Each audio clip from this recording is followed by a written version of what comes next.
خیلی استرس دارم، ببخشید. نه ممنون، نیازی نیست.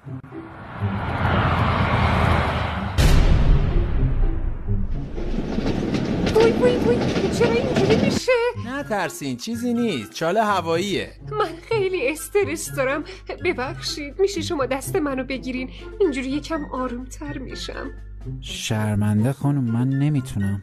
تو رو خدا ببخشید آقا، من نامزد دارم. داداش بیا کنار، بیا این وجای من بشین، من بیام جات که دست خانمو بگیرم. نه ممنون، نیازی نیست، زحمت نکشین. نه بابا چه زحمتی، یه دست دیگه. پاشو داداش. میگم منم استرس دارم، دست منو بگیر.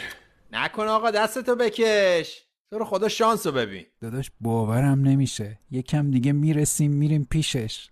نمیدونی چه هیجانی دارم. یکم دیگه؟ لامصب